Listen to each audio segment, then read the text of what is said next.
I wake before the alarm, the room still dim and gentle, and I let my first breath be a prayer that doesn't try to impress you.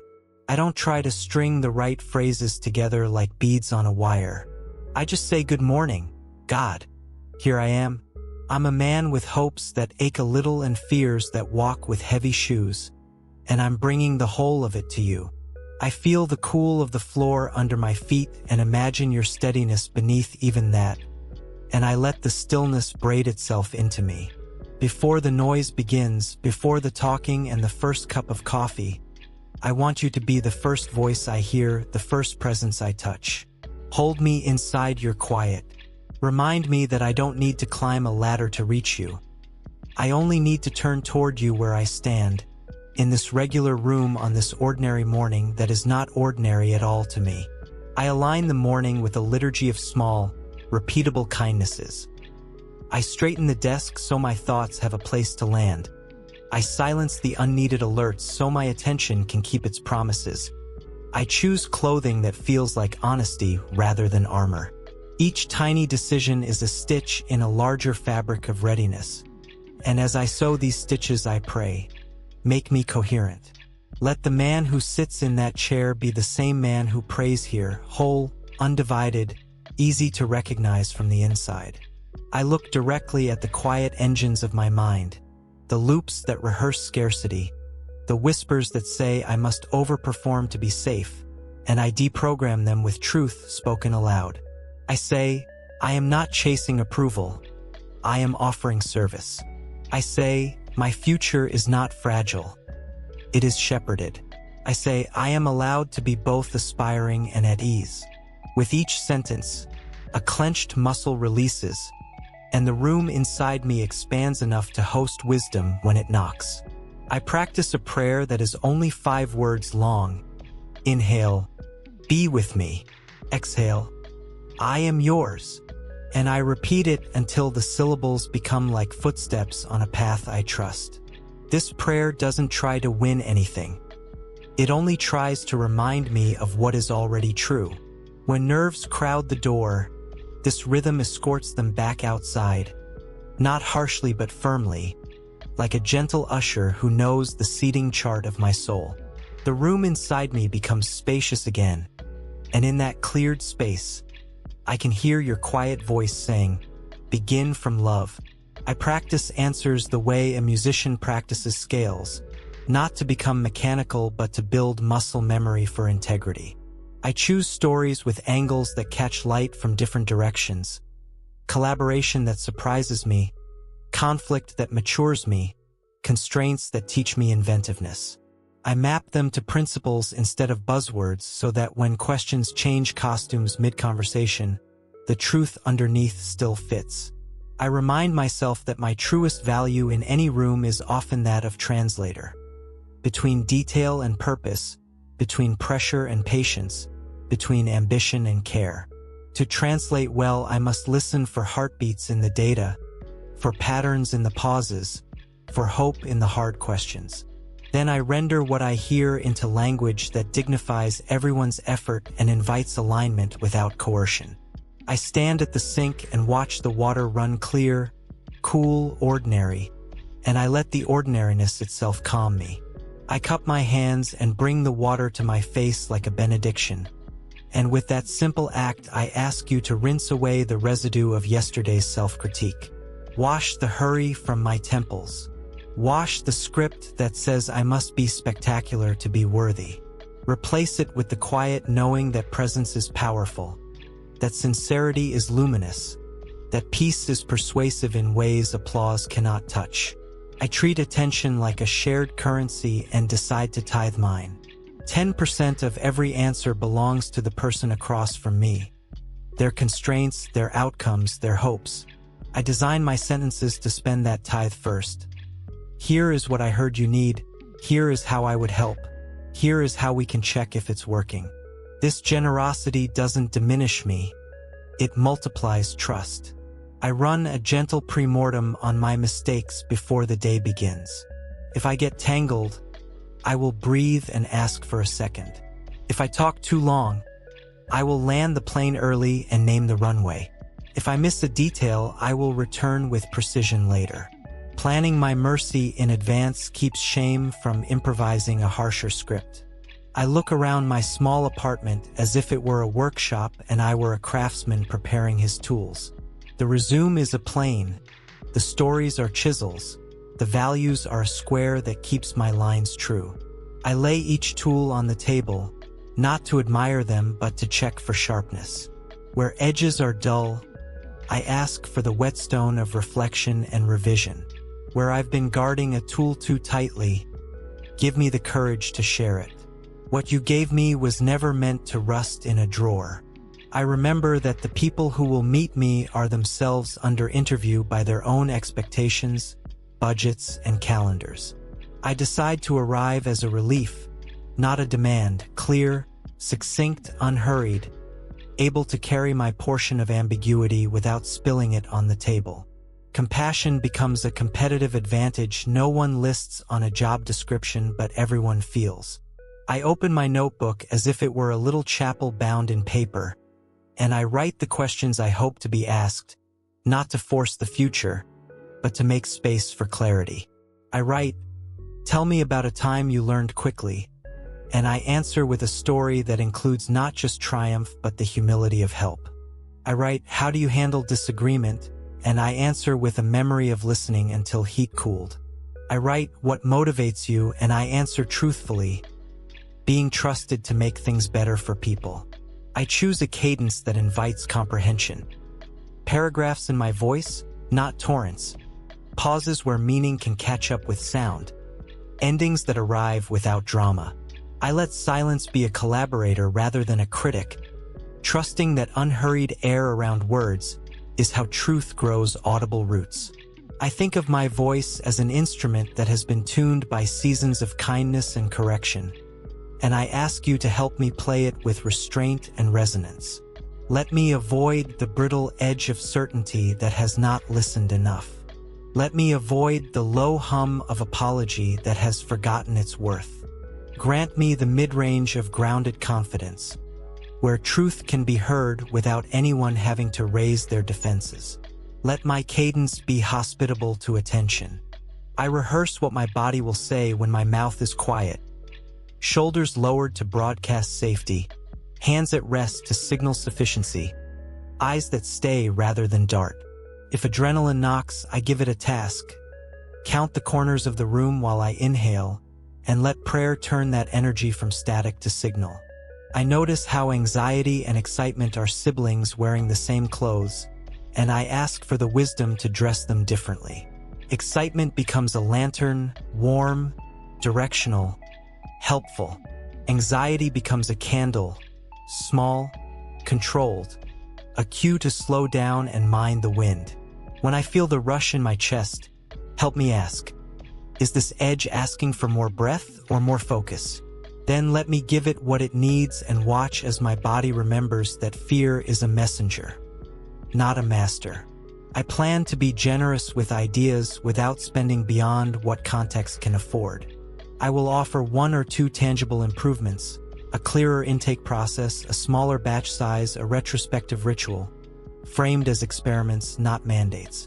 Generosity paired with humility says, "Here is a seed.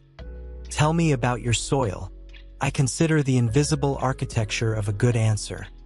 A clear beginning, a concrete middle, a concise end.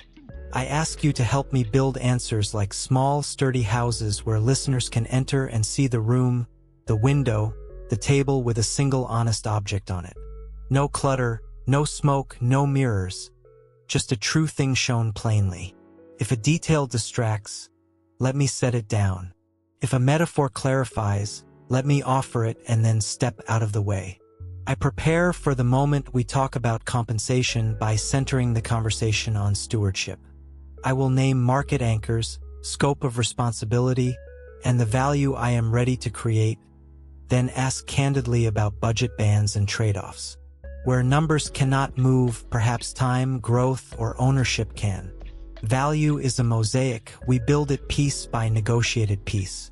I prepare my language like a carpenter prepares wood, cut to length, sanded, strong at the joints. Keep me from sentences that wobble under their own adjectives. Give me verbs that carry weight. Built, simplified, reconciled, mentored, measured, shipped, learned. When I must name a weakness, pair it with the process that is strengthening it. When I must name a strength, tether it to the outcomes and people it served. I aim to create psychological safety with tangible behaviors. I will thank a tough question rather than bristle. I will paraphrase to prove I heard. I will choose specificity over spectacle. Safety is the condition where teams attempt braver work. Let my presence be a preview of that environment rather than a promise without evidence. I rehearse gratitude in my mind as if it were a chorus I know by heart. Thank you for breath. Thank you for bread. Thank you for mentors and mistakes. Thank you for the mysterious thread that has led me here without demanding I understand it at every turn. Gratitude loosens my grip on outcomes and steadies my hands around practice. It turns a high-stakes room into a human room again. It reminds me that work is a privilege, not a punishment, and service is the point. I think of discernment as choreography.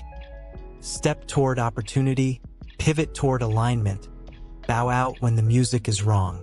Not every good song is my dance. Not every loud beat belongs to my season.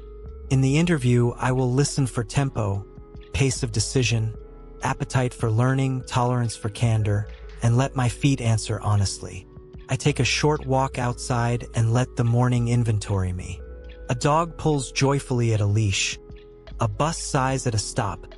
A bakery opens its doors and releases the sermon of fresh bread. I pray for the city I live in, the unseen meetings, the tired nurses, the new teachers, the small shops balancing hope and invoices.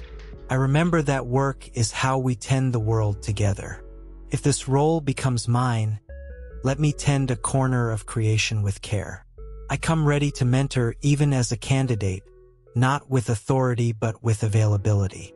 If asked how I would help a junior teammate level up, I'll describe pairing that protects dignity, feedback that names behaviors not identities, and ladders that let people climb without permission to grow. Teaching is not a title. It is a way of moving through rooms. I practice the discipline of noticing without narrating. The receptionist's pace, the interviewer's eyes, the way a question curves toward a pain point. These are clues. Instead of telling myself a story that judges or flatters, teach me to observe and to serve. What are they trying to solve? How can I help them feel safe saying it out loud? This turns the interview from a stage into a clinic where honesty can heal confusion. I promise myself to keep the unseen agreements that build trust. I'll arrive when I said I would, follow the instructions as given, label files in ways a stranger could decipher, and send any promised materials before the sun forgets the day. Faithfulness in the tiny makes the big believable. I ask for the courage to name my boundaries with grace, to say, I thrive in environments that honor focus, to say, I protect evenings for the people I love, to say, I believe strong teams rest as seriously as they sprint. Let me frame limits as commitments, not complaints, as the scaffolding that allows excellence to be sustainable. Let me trust that the right leaders will see boundaries as signs of maturity rather than obstacles to exploitation. I prepare the story of a failure I once feared to tell, buffing it not to hide the dents but to make the lessons shine. I will show my early blind spot, the moment of reckoning, the repair that included others, and the metric that moved because humility made room for help. Failure, told truly, is a credential in transformation. I picture the moment I will be asked, "Do you have any questions for us?" And I refuse to let that moment be an afterthought. I prepare questions that look through the window rather than at the mirror. What has surprised you about this team in the last 6 months? Where has a recent initiative fallen short, and what did you learn? What rituals make this place humane during high pressure? Thread my curiosity with humility and genuine interest. I build a memory palace for facts that matter. A hallway hung with numbers, each framed by a human face so I don't forget who the metrics serve. At one door, I place a 32% because a support queue quieted. At another, a 14 days because onboarding shortened and confidence rose. When I walk this place in my mind, figures stop being abstractions and become acts of care. I consider the possibility that a technical question will stump me, and I do not spiral. I practice a response that honors truth and initiative. I don't have the answer at my fingertips, but here's how I would find it. Source, method, time box, validation step. Let that sentence become a bridge where panic tried to build a wall. Honesty partnered with a plan is a powerful combination. It tells the room who I am under pressure. I treat the technical checks of a remote call as reverence rather than paranoia. Cables connected, camera at eye level, backups for audio, notifications off, glass of water within reach. Preparation is how hospitality travels through wires. It tells the others on the call that I value their bandwidth, both kinds. I ask you to infuse my preparation with play, to let me enjoy the puzzle of connecting my gifts to their needs. Let me sketch out a small improvement I might offer the team, not as presumption but as a love letter to possibility. Let me enjoy the texture of problems, the joy of seeing patterns, the satisfaction of a clear diagram or a crisp paragraph that captures complexity cleanly. Joy makes capacity. Joy multiplies attention. I sanctify the commute by turning it into a small school of surrender. If a train stalls or traffic compresses, I choose breath over broadcast, prayer over prediction. I practice blessing what I cannot command, because leadership requires that skill in bigger rooms where delays are costlier and the stakes less forgiving. I think about how I will greet each person, turning my focus like a beam to rest on their face for a second longer than usual, long enough to register their humanity. I want to leave a wake of steadiness as I move through the day. Steady tone, steady step, steady eye. Steadiness wins trust more than sparkle does.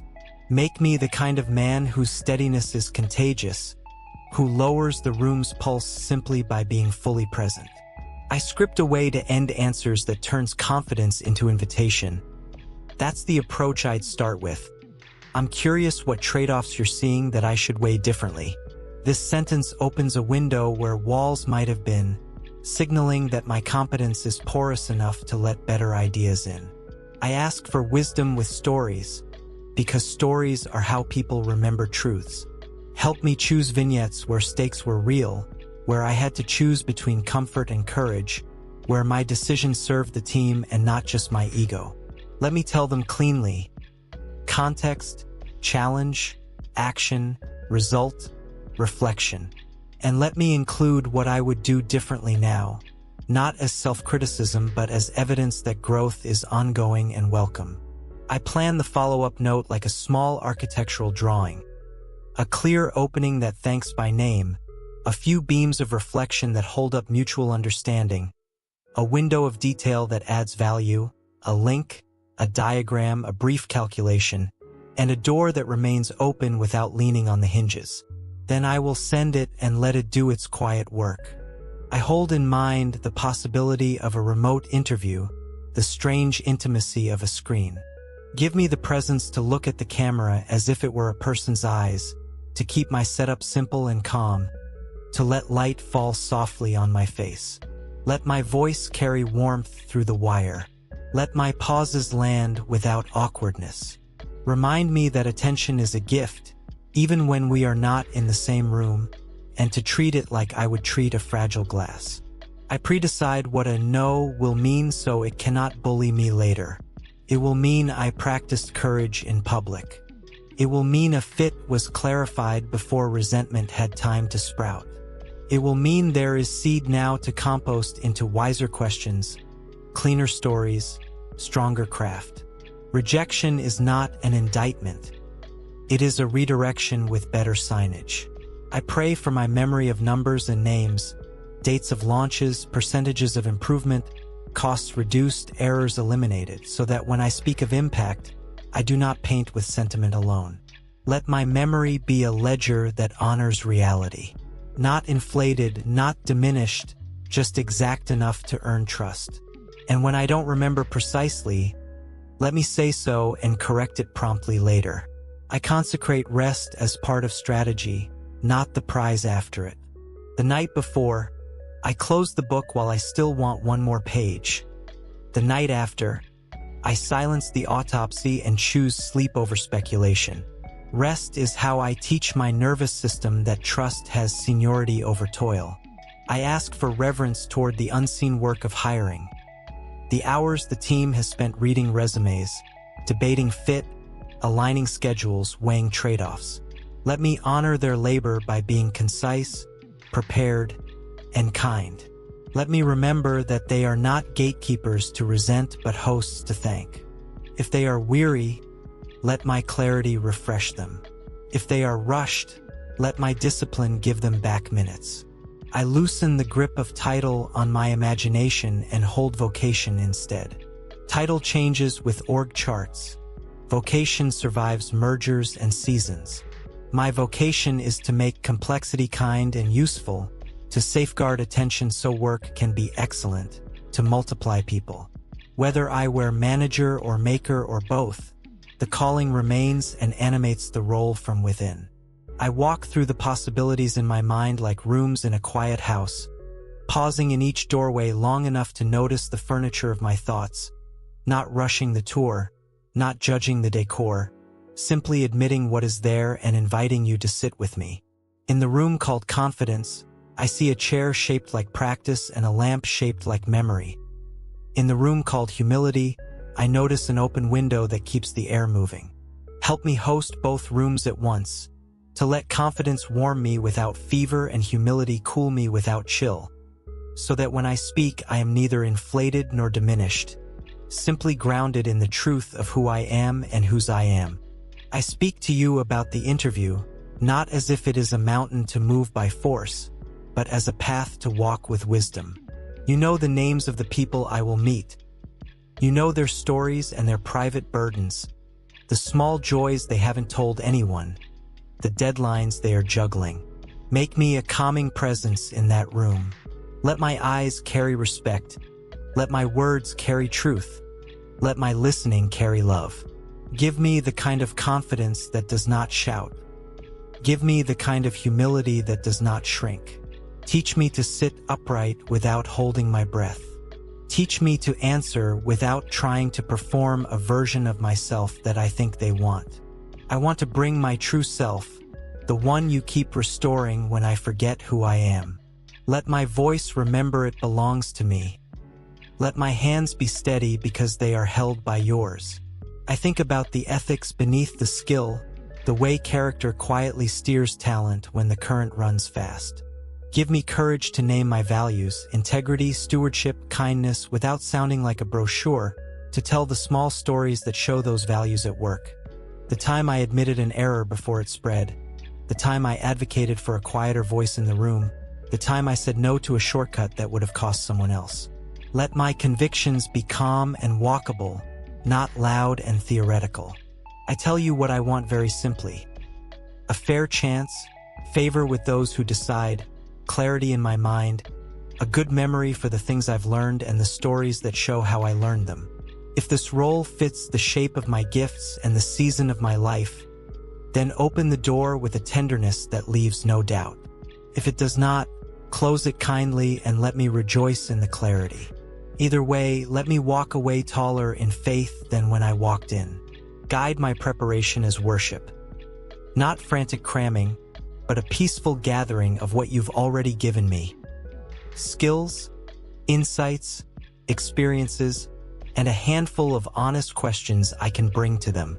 Give me the grace to prepare and the grace to stop preparing, to put the notes down and trust. I remember where I've been. I remember the jobs that taught me patience and the ones that taught me to leave. I remember small moments that didn't look like much at the time. Fixing a mistake without blame, asking for help without shame, noticing a teammate's quiet contribution and naming it out loud. These may not live on any resume, but I bring them to you as offerings of the heart's work. You fold them into the story you are telling with my life, and I am learning to love the whole story, not just the shinier chapters. You have been faithful in hallways that looked like empty space. You have been present in waiting rooms where the clock felt stubborn. You have been steady when my confidence scattered like birds. Thank you for every closed door that guarded me from what I could not yet carry. Thank you for every open window that let me breathe when I needed air. I revisit a tough season from years ago. The failed launch, the late nights, the humbling postmortem, and I bless it again. I can name the habits it forged: earlier testing, clearer acceptance criteria, kinder code reviews, braver retrospectives. I do not despise the chisel marks. They are evidence that character was carved with intention. If I speak of this season, let it be as someone who learned to love the guardrails that keep teams from going over cliffs. I rehearse my story not as a performance but as a pilgrimage, tracing the bends in the road that once felt like detours and now look like design. I remember the projects that taught me persistence when quick wins evaporated, and the coworkers who became companions when deadlines pressed hard. Give me words that don't varnish the past yet honor what was learned. Words that reveal pattern and growth. Words that make sense of the journey without pretending the rough ground didn't scuff my shoes. Let me carry that honest arc into the room so the interview becomes an encounter with a life in motion, not a collage of achievements. I hold past failures in my palms without flinching. Miscommunications, missed deadlines, misread dynamics, and I bless them for what they taught me. I refuse to let shame narrate those chapters. Instead, I invite wisdom to translate them into growth. When I talk about them, keep me from defensive qualifiers and instead help me describe the repair. How I apologized, how I changed a process, how I asked for help, how I built a checklist, how I learned to say, I misunderstood, let's reset. Let redemption be the grammar. I ask for awareness of my own energy, the ability to pace it across the conversation so I don't sprint the first mile and arrive breathless by the last question. Let me start warm, crest steady, close with clarity. Let my final impression be as attentive as my first. Help me thank them with specificity, naming something true I noticed, a thoughtful question, a generous pause, a candid story. Specific gratitude becomes a mirror that brightens the giver too. I lay my fears before you without decorating them. I am afraid of going blank, of losing the thread mid-sentence. I am afraid of misunderstanding a question or saying too much or too little. I am afraid of hearing the word no and letting it turn into a verdict on my worth. I let each fear step into the light. I don't wrestle them alone. I hand them to you, and I watch your kindness redraw their edges. No becomes not yet. Silence becomes space. Mistakes become teachers. You remind me that I am not auditioning for your love. I am already held. My value does not rise and fall with a manager's opinion. My dignity is not on the line today. My paycheck might be, but my identity isn't. And with that, my shoulders lower a little, and my breath returns to its natural pace. I ask you to make me attentive. Attentive to the question they ask and the question behind the question. Attentive to the tone in the room, to what needs encouragement, to what needs brevity. Attentive to the joy that work can be when it is aligned with purpose. Give me words that are honest and specific. Let me give examples that show how I learn, how I collaborate, how I repair when I drop something. Let me speak of failures like gardens where I learn to grow again, not like graves where potential was buried. Help me honor the teams I've been part of. Help me give credit freely. Help me tell the truth in a way that builds trust. Make me curious about them too, about their goals, their challenges, their measures of success, so that this is a conversation, not a monologue. I think about feedback like wind. Sometimes headwind that strengthens me, sometimes tailwind that speeds me, sometimes crosswind that forces me to adjust my stance. Make me agile, not brittle, so that when someone pushes on an answer, I can pivot without losing balance. Let me welcome questions that refine, not resist them. Let my body language speak openness. Palms visible, shoulders relaxed, eyes curious. I ask for the grace to defend ideas without defending ego. When a question presses hard on my proposal, let me feel it as a strengthening resistance, not a personal slight. If the better idea in the room is not mine, make me its loudest advocate. Teach me the joy of being useful rather than being right. In that joy, my voice will carry farther and my presence will feel safer. I ask to carry within me a map of my motivations that I can share plainly. The joy of solving real problems for real people. The satisfaction of clear, inclusive processes. The dignity of teams that tell the truth and keep their promises. The delight of learning something new and teaching it forward. If I can say these out loud without performance, the room will know what fuels me, and I will remember where to return when the work gets hard. I picture the first question arriving like a gentle knock, and I practice opening the door without hurry. I imagine my breath traveling from the base of my spine to the roof of my mouth, steadying the space where voice and meaning meet. I ask for the kind of listening that hears more than syllables. The priorities coded inside a question, the risks the team is shouldering, the hopes riding quietly in the background. Give me ears that can sense the weight of a word and a tongue that can carry that weight without breaking the sentence. I rehearse how to handle the question that slides sideways, the one that tempts me to talk in circles. I practice a pause, a smile, a reframe. Here's how I'm understanding your question. Does that match what you're asking? This small sentence is a level. It makes sure our conversation is built on straight lines. If I mishear, we correct together. If I hear right, we proceed without wasting lumber. I ask for a wise relationship with time, to hold the minutes as a cup and not as a leash. Let me resist the urge to sprint through answers as if speed could compensate for uncertainty. Help me trust that a thoughtful pace is not indulgence but respect, that a measured pause can be its own kind of eloquence. If the clock becomes loud in my head, be the softer bell that brings me back to presence, reminding me that the truest thing I can offer is myself, attentive and clear. I consider the difference between speed and haste. Speed is the result of skill and flow. Haste is the panic that skips steps and blames the clock. Let me embody speed without tasting haste. If the team values fast feedback loops, show how I design them. If the team values careful change management, show how I sequence releases. Let my pace be a gift that protects quality, not a dare that endangers it. I ask to speak specifically, to prefer nouns over adjectives, to show what I mean with examples that smell like real life. If I claim collaboration, let me recount the meeting where I changed my mind.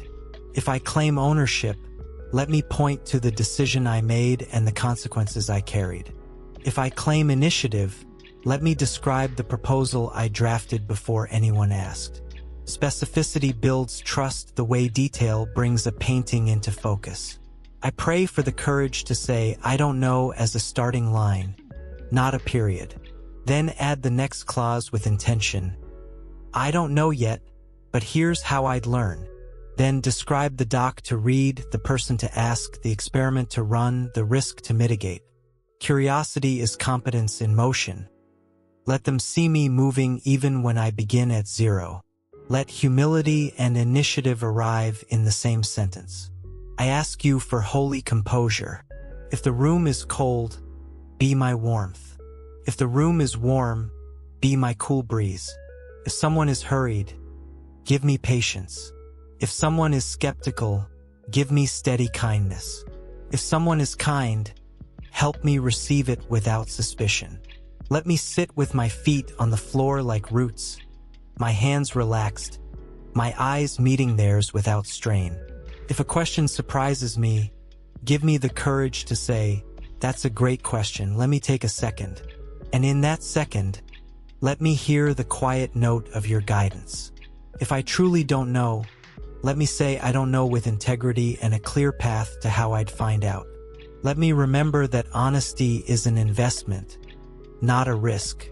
I invite peace into my body with the same deliberateness I use to open blinds to morning light. Shoulders low, jaw soft, hands at ease, feet planted. I am not trying to trick my nerves. I am trying to remind them that we are not alone. The God who breathed over chaos has breath to spare for my chest. The God who steadied prophets can steady a candidate. Let that deep steadiness ripple through me until my posture tells the truth my mouth will soon say. I bring to you the discipline of recovery between questions. How I will sip water, how I will breathe from the belly, how I will soften my gaze to reset attention. Tiny rituals keep big moments human. Teach me to use them without self-consciousness, like a craftsman reaching for a familiar tool. Recovery is not retreat. It is preparation for the next generous offering of presence. I pray for resilience in micro moments. A question that goes sideways, a word I stumble over, a note I forgot to print. Let me recover with a light heart. Teach me to smile at a small mistake the way a pianist acknowledges a missed note and keeps the music moving. Perfection is not the goal. Presence is. Make me the kind of man who can laugh gently and recenter without apology or drama. I pray for the journey to the interview, too. Guard the commute from delays and distractions. Let the traffic lights be ordinary and forgettable. Let my clothes fit comfortably. Let my shoes be silent. Let my bag be light. Let my documents be where I expect them. Let the elevator arrive quickly. Bless the doorway. Bless the hallway. Bless the seat where I will wait for my name. Let that seat be a small chapel. And let every breath be a hymn that only you and I can hear. In that waiting, let me remember the faces of the people who believe in me, the times we laughed after a long day, the times we solved something together that seemed unsolvable, the times I encouraged someone and watched their shoulders rise as if a weight rolled off. Let the memory of goodness be food for my courage. I imagine the quiet moment before I enter the building. A hand on the door, a beat of stillness, and I choose a sentence to carry across the threshold. I am here to serve. I repeat it until it dissolves the tiny tyrants, ego, fear, perfectionism, who try to climb onto my shoulders. Service gives me dignity without demand, presence without pretense. Service makes every question an invitation rather than an exam. I ask you to bless my memory of names and details, that I may honor people by not reducing them to roles. If I meet an engineer, let me remember the book they mentioned. If I meet a manager, let me remember the team they praise. If I meet a recruiter, let me remember the cadence they prefer. These little fidelities become threads that stitch respect into relationship. Teach me to notice and to keep noticing. I commit to honoring names and pronunciations, to noticing the detail of a mug on a desk or a child's drawing on a shelf. Specific attention is a form of love that professionalism sometimes forgets. I will practice it because people carry more than their tasks into rooms. Honoring that wholeness is how trust accelerates without force. I set an altar in my imagination right in the middle of the conference table. A small stack of remembered mercies. The mentor's counsel, the unexpected introduction, the article that unlocked a stubborn problem, the morning you woke me early with an idea I could not shake. I bless that altar, not to draw attention in the room, but to anchor my spirit in gratitude. Gratitude turns scarcity into sufficiency and fear into focus. I prepare a small, sturdy hope that is not dependent on any single outcome. Hope that outlasts a hiring cycle looks like curiosity in the face of delay, like kindness to other candidates, like gratitude that outlives the day. I will bring that hope like bread in my pocket, enough to share if the waiting room grows crowded. I ask for favor and fairness. I ask for the right match, team, leader, mission, the kind of work that makes me come alive because it lets me serve. If this isn't it, keep my heart soft. If it is, let the confirmation come like morning light, unforced and clear. Give me the courage to ask about what matters, about growth, about expectations, about what success looks like for them and for me. Let my questions be thoughtful, not rehearsed. Let them show that I'm not looking merely for a job, but for a place to contribute and belong. May I carry myself as a man who is already rooted, who doesn't need this to prove anything, and therefore who is free to give his best. I design my curiosity to braid with theirs. When they ask about scale, I will ask about variance. When they ask about speed, I will ask about quality guardrails. When they ask about leadership, I will ask about how descent travels. This weave creates fabric strong enough to hold real work, the kind that doesn't tear under first strain. I think about leadership, not as a title to acquire, but as a weight to carry without bending the people beneath it. If asked, help me describe how I lead by listening first, deciding clearly, and circling back with accountability that lifts rather than crushes. Let me speak about making room at the table for voices that don't match mine, about designing processes that outlast personalities, about measuring success with both dashboards and stories. Let my examples ring with the quiet credibility of lived practice. I prepare to ask my own questions, not to impress but to discern. What does success look like 6 months from now? Where does this team feel stuck? What rhythms protect people from burnout? How does feedback travel here? And how do wins get celebrated? Let my curiosity honor their reality. My lens be as interested in people as in performance. My posture suggest partnership rather than transaction.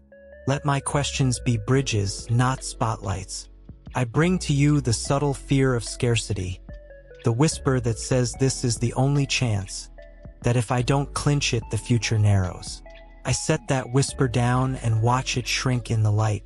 You are not stingy with paths. You are not fragile with opportunity. The world is wide and the seasons many, and even in winter the roots are working. Help me treat this moment as important but not ultimate, meaningful but not defining, significant but not sovereign. I prepare a small, sturdy hope that can sit quietly beside realism. Let it be the companion that keeps my answers bright without blinding, my questions honest without interrogating, my tone warm without softening truth.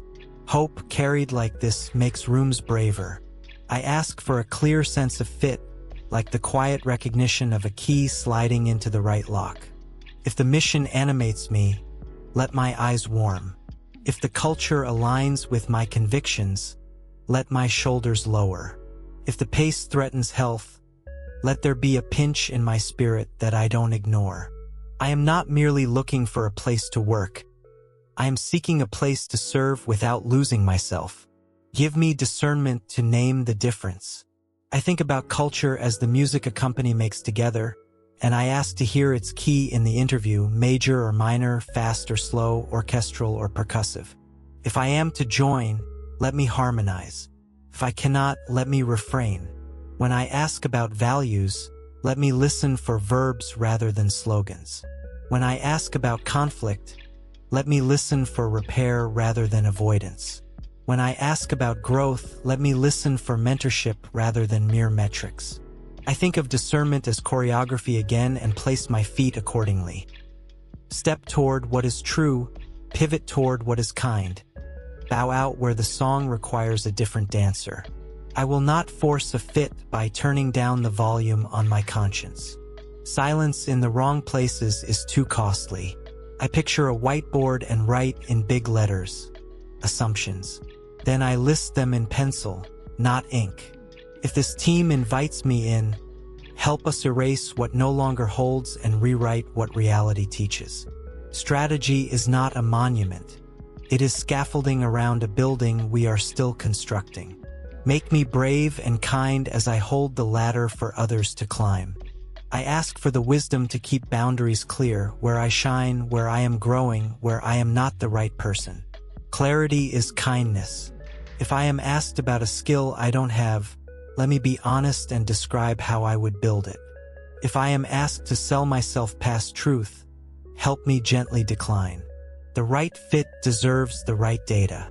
I trust that honesty may close some doors quickly so that the right one opens clean. I ask for the grace to keep first things first in every conversation.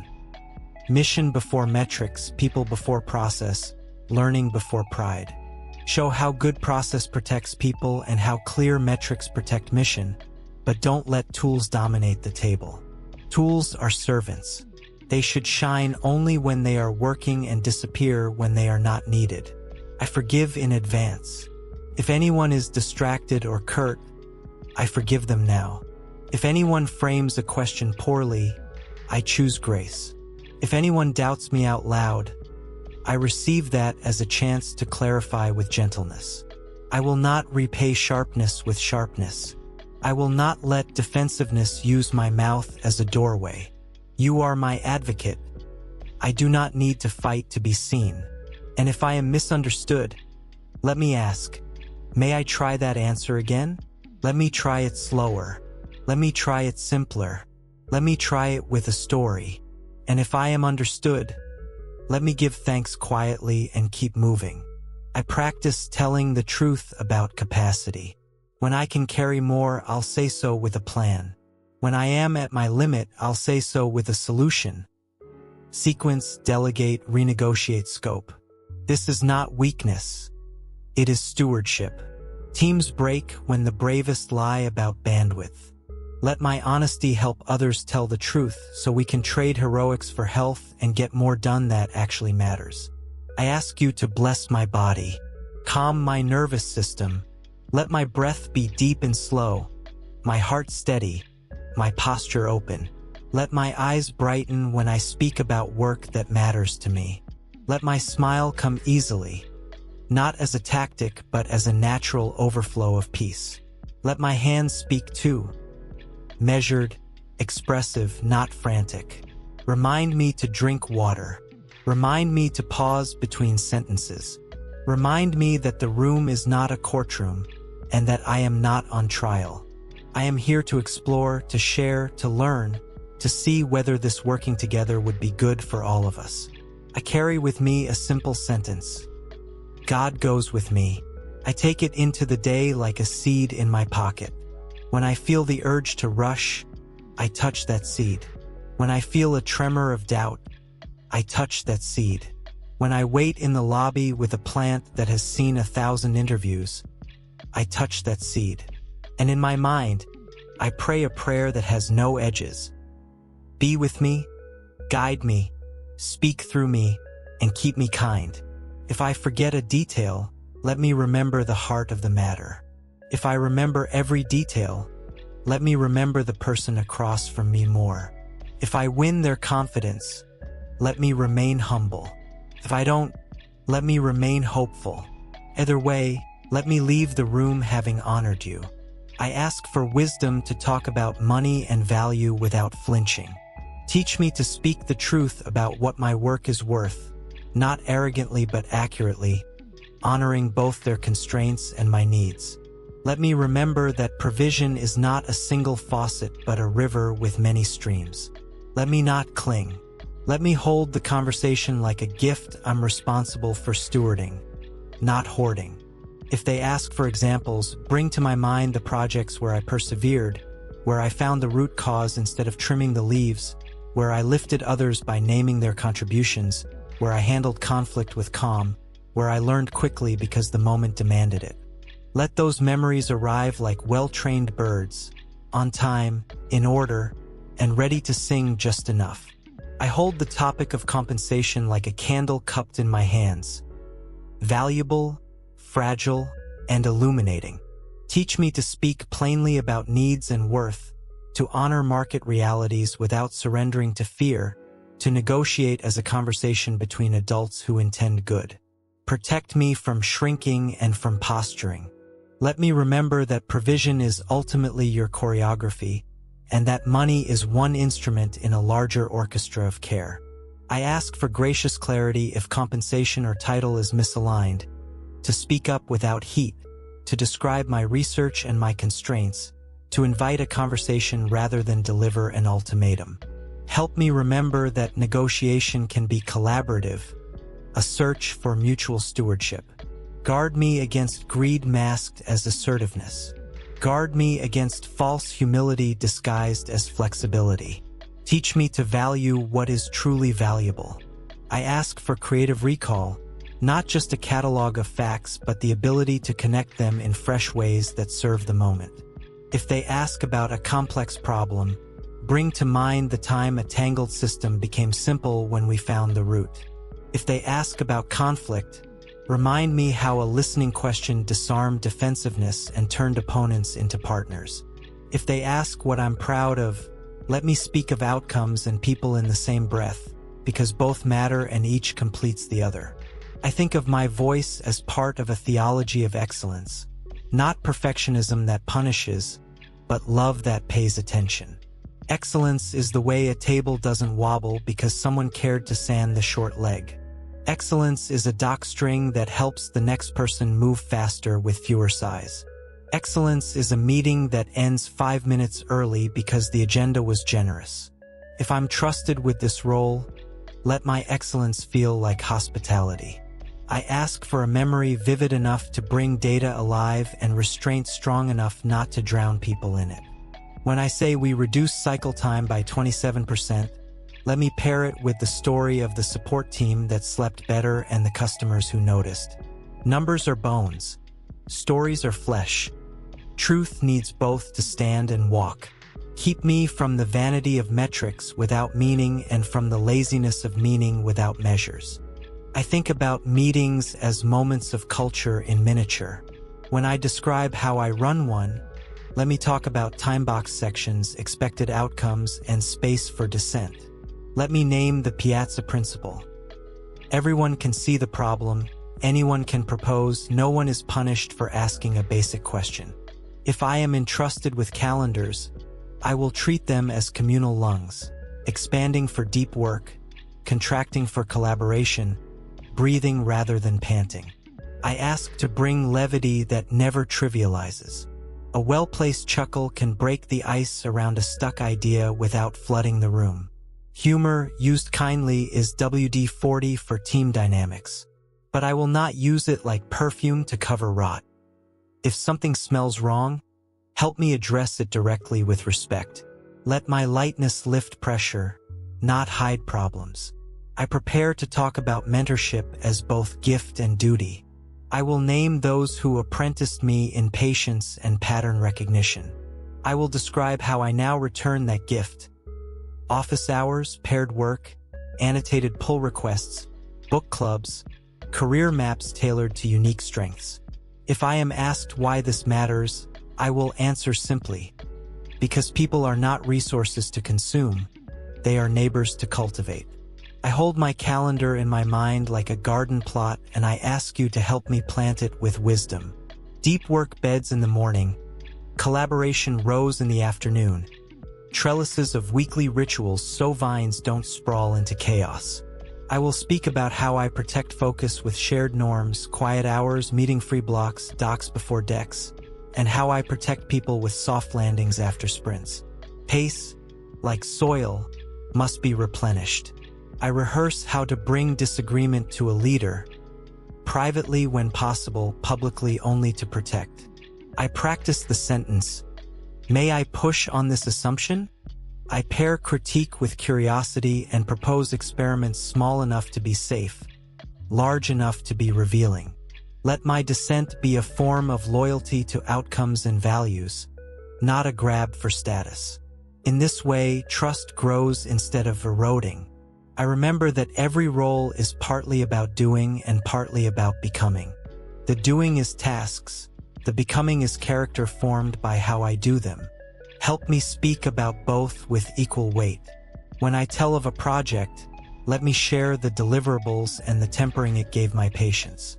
When I recount a conflict, let me share the resolution and the humility it welded into place. Results change resumes. Becoming changes rooms. I ask for the grace to close the day well, whatever happens. If I receive an offer, I will bring it back to you with gratitude and ask for discernment. If I receive silence, I will bring that too and ask for patience. If I receive a no, I will bring it like a seed and ask what you intend to grow from it. I will not let comparison take my eyes. I will not let pride take my tone. I will not let despair take my posture. I will rest, because resting is a way of saying I trust you more than I trust my striving. And before sleep finds me, I will say again, God, thank you for walking with me into that room. Thank you for teaching me that the courage I need is not a mood I must manufacture. It is the fruit of knowing I am loved. I will carry that love into tomorrow, interviews or not, because it is my true work to love and be loved, to serve and be shaped by service. I anchor my identity where outcomes cannot trespass. I am a man loved before he speaks, accompanied before he achieves, assigned dignity before he proves usefulness. From that ground I can negotiate without grasping, answer without fear, and leave the room still whole. Identity steadies influence. It does not depend on it. I release the pressure to be perfect. Excellence is enough. Honesty is enough. Preparedness is enough. Presence is enough. I was not made to juggle fear and pretense. I was made to carry hope and truth. So I will show up as myself, the man you are forming day by day, and I will trust that the right people will recognize it. Where I am tempted to rush an answer, give me the courage to breathe first. Where I am tempted to over-explain, give me the wisdom to stop when I've said enough. Where I am tempted to predict the outcome mid-conversation, anchor me in the present and the person in front of me. Slow is smooth, smooth is fast, and peace is persuasive. I ask for protection against cynicism, that weary sophistication that lowers its expectations to avoid being disappointed. Cynicism dresses like wisdom but cannot love. Keep me honest and hopeful, realistic and resilient. Help me acknowledge constraints without surrendering imagination, to say, here are the guardrails. Now, within them, let's be excellent. Hope is not naive when it is tethered to craft, and I want to be a craftsman of hope. I bless the company in advance. May their work be honest and helpful. May their leadership be just and human. May their profits be steward for good. May their culture honor families, health, and growth. May they find the right people at the right time, and may I be one of them only if that rightness is mutual. I bless my competitors too, the others interviewing today or tomorrow.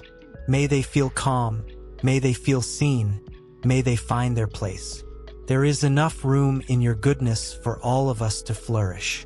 I choose to live from abundance, not scarcity. I choose to believe that my gifts have a home, and that home doesn't require someone else to be homeless. I think about generosity as a strategy, not an afterthought. If a candidate waiting beside me asks a question, let me answer kindly. If a recruiter needs a quick scheduling tweak, I will oblige if I can. If I am given the job, I will keep that posture. Share templates, lend expertise, praise publicly, correct privately. Generosity compounds. It builds a culture that outperforms because it outcares. I consider the team I might join as a living organism, not a machine with a collective nervous system, a memory, a metabolism. If I join them, let me be an anti-inflammatory force, reducing friction by clearer communication, better documentation, and patient coaching. Let me notice where energy leaks and help seal the seams.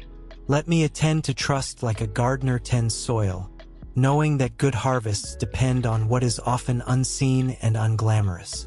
I ask to be fluent in both strategy and kindness, to move easily between the whiteboard and the hallway. Let me sketch a roadmap without erasing the human beings who will walk it. Let me advocate for an ambitious plan while also asking who will carry the load and how we will protect their capacity. Let me hold metrics and meaning in the same hand so that results don't come at the cost of people. I bring you my biases, some named and some still learning their names. Open my eyes where they have been sleepy. Widen my assumptions where they have been narrow. If I join this team, I want to be a student of their context, not a tourist with a camera and an agenda. Make me curious about histories, attentive to language, and willing to have my own habits kindly interrogated for the sake of shared growth. I ask for favor that looks like trust and time, not flattery. If the panel senses that I am safe with ambiguity, let that be because I have practiced being safe with people. If they sense that I am calm under pressure, let that be because I have learned to breathe with you. If they sense that I am a learner, let that be because I have learned to apologize quickly and pivot without sulking. Let any brightness they see be reflection, not spotlight. I thank you for the way you prepare me in hidden places.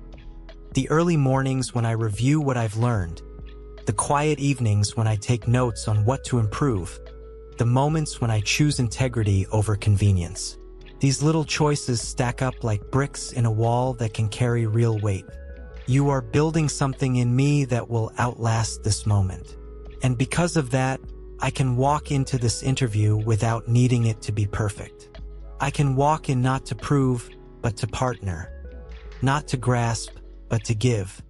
Not to hide, but to illuminate. Light me from the inside. Let it be the kind of light that soothes the room, not burns it. Let it be the kind that draws people near, because it is warm and steady and trustworthy. I pray for the unspectacular virtues: punctuality, responsiveness, accuracy, follow through. These are the timbers that hold the roof up over brilliance when the weather turns. Grant me the delight of doing ordinary things well, of writing a clear email, of labeling a document intelligently, of summarizing a meeting crisply, of closing loops before they fray. Let these quiet habits be part of the story I tell, not as bragging, but as a craftsman's respect for his tools. I carry with me a vow to honor the invisible labor that keeps work humane. Agendas sent in advance, notes that make sense, calendars that protect deep work, rituals that mark beginnings and ends. These unglamorous acts are how teams become hospitable to attention and creativity. If I speak of them, let it be because I have practiced them, not because I have read about them. Make me the kind of colleague who creates oxygen.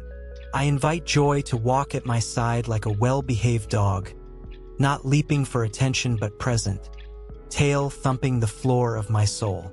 Joy reminds me that I am more than my resume, that laughter belongs even near deadlines, that gratitude multiplies focus. If a joke appears in the room, let me receive it. If a moment softens and someone shares something human, let me meet it with warmth. Joy makes room for excellence by dissolving needless tension. I ask finally for joy, not giddy, not forced, but the quiet gladness of a man doing what he was made to do. Telling the truth, caring about people, solving problems with creativity and patience, leaving places better than he found them. Let joy color my words. Let joy soften my face. Let joy remind me to say the candidate's prayer that keeps me honest. If I am the right fit, let it be clear. If I am not, let it be clear. And in both, let me be grateful. I hand this day to you like a child handing a drawing to his father. Not polished, but sincere. Take delight in my effort. Take delight in my trust. Take delight in my willingness to show up. And as I go, whisper again the sentence that steadies me. I am with you. I always have been. I always will be. I ask you to help me see the image of God in everyone I meet today, whether they carry a title that impresses or a task that goes unnoticed. Let that recognition guide my tone and my timing, my eye contact and my patience. If I am kept waiting, let me bless those minutes. If someone stumbles, let me be steady. If someone excels, let me celebrate without envy. Dignity, when offered freely, sharpens the whole room. I consider the longer arc of vocation, the way a calling is less about a single role and more about a faithful pattern of offering who I am for the good of others. If this role is a stanza in that poem, let it rhyme with what came before and hint at what comes next. Keep me from loading this moment with the weight only a lifetime can carry. Let me receive it as a thread, strong and particular, woven into a larger tapestry of service. I remember the wisdom of seasons, that careers are less like ladders and more like vineyards. Planting, pruning, waiting, harvesting, resting. If this opportunity is a pruning, spare me the panic of scarcity and show me the richness of redirected nutrients. If it is a harvest, give me humility to store wisely. If it is planting, give me patience to water unseen. Seasons are not verdicts, they are choreography. I ask for the subtle artistry of translation, converting technical insight to plain speech, corporate goals to human steps, data to decisions. Keep me from the cowardice of jargon that hides gaps in understanding. Help me choose clarity even when precision demands careful phrases, and keep empathy at the center so that accuracy never becomes an excuse for coldness. Truth carried kindly travels farther. I rehearse forgiveness in advance again because I know myself. If after the interview I replay a sentence and wince, meet me in that moment with a smile that says, "We learned something, didn't we?" If I am praised, keep me light. If I am critiqued, keep me teachable. Let post-interview me treat pre-interview me with gentleness, honoring the courage it took simply to show up with an open heart and a ready mind. I finish by asking for a blessing that is simple and comprehensive, that my presence would bring peace, that my competence would inspire confidence, that my curiosity would invite candor, that my integrity would be felt as safety. And above all, that the love I receive from you would leak into the room in ways I cannot stage manage, through patience in a pause, through warmth in a glance, through the quiet decision to act for the good of others. Let that be the truest success of this day. I consider the follow-through after the interview not as strategy but as courtesy. I will send a note that thanks, reflects, and clarifies. If there is a point I missed, I will add it succinctly. If there is a correction to make, I will make it calmly. If there is nothing to add, I will simply thank them for their time and insight. Follow-through is how promises keep their shape. It is also how character leaves its forwarding address. So I rise. I make the bed like a small act of order that sets a tone. I drink water and give thanks for it. I dress with care, not vanity, remembering that respect often travels on small rails.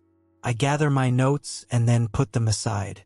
I sit for a moment longer, just breathing, just listening, just letting your peace settle like a cloak on my shoulders.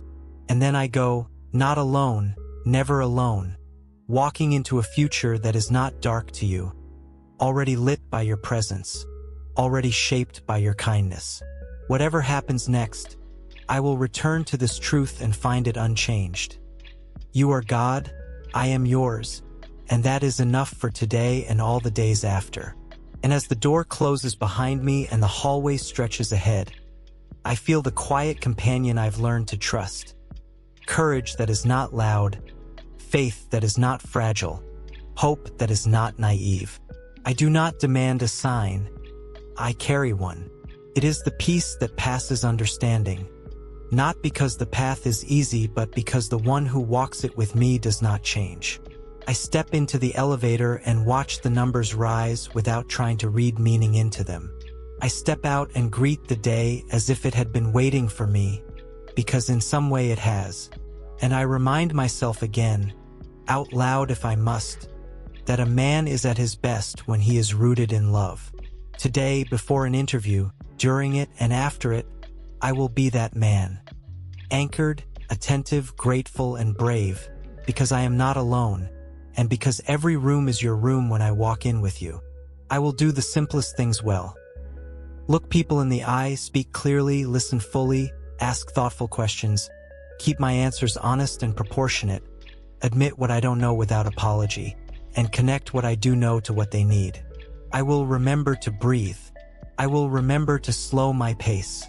I will remember that the person across the table is not an obstacle but a neighbor. I will honor their time and I will honor mine.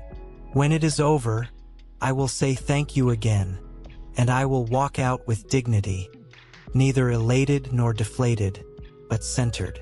Then I will bring it back to you, and we will talk about it like friends, and I will sleep well because I am carried by more than outcomes. I am carried by grace. I pray about pace beyond the interview, about sustainable cadence if I join. Help me signal that I work hard without worshiping hurry, that I move quickly without making speed the idol that devours thoughtfulness. If they ask about timelines, let me balance urgency with realism, momentum with rest, iteration with reflection. Teach me to say, fast is fine, flow is better, and then to prove it by how I plan. I ask for a vision big enough to hold both ambition and Sabbath. Ambition says, build something good. Sabbath says, you are not the builder of all good. Together they keep me bold and bounded. If this team runs hot, let me bring the wisdom of rest as part of performance, not its enemy. If this team runs cool, let me bring the spark that makes worthy work feel like joy again. I pray for my family and friends who have carried me with texts, coffees, and patient ears. Their love has been a shoreline where I could land safely after rough seas. If an offer comes, I will celebrate with them and ask for their counsel. If silence comes, I will lean on them without shame. Community is provision, too. Keep me from treating it like a bonus. I name the delight I feel when work clicks, when a diagram explains itself, when a teammate's idea blooms under encouragement, when a user's pain dissolves because we listened well. Help me carry that delight into every room, not as noise but as music under the conversation. Delight says, this matters and it's beautiful to make it better. People follow that sound. I turn my attention to the follow-up I will write when I'm home again, brief, sincere, specific. Let me thank each person for something particular they offered, reflect back what I heard about their needs, and reiterate how I can help. Let my words be warm without being heavy, confident without being clingy. This small letter can carry kindness further than the interview's walls, and I want it to do its work quietly and well. I imagine the small corridor after the interview where I'll walk alone. I decide now that I will not interrogate myself there. I will bless the effort and bless the imperfection. I showed up, I told the truth, I listened, I learned. Then I will do one concrete thing. Send the thank you, log a lesson, adjust a story, and I will release the rest. Faith does its finest work after doors close. And if, days from now, an email arrives, I will open it with a steady hand. If it is a yes, I will rejoice and ask for strength to serve well. If it is a no, I will grieve for a moment and then release it like a kite into a generous sky, trusting that you have not misplaced my future. I ask finally for the grace of lightness, not frivolity but buoyancy, the ability to float above unnecessary heaviness, to let laughter mend what fear frays, to let wonder interrupt what cynicism flattens. In either case, I will keep showing up to my life with the same honesty I brought this morning. I will keep talking to you before the day begins, and I will keep listening for the quiet ways you answer. Through peace, through people, through open doors, through closed ones that protect me. And I will keep learning to say, with my whole heart, I trust you. I trust you with my work, with my name, with my path. I trust you with this interview, with this day, with this breath. Amen. And I send myself into the day with a benediction. Go as one who believes that presence is provision, that truth told kindly is strong, that courage can be quiet and still be heard. Go ready to be surprised by goodness, ready to be corrected by reality, ready to be used for the peace of others. Go with God, and remember, rooms open to men who carry peace like light they didn't invent but faithfully tend.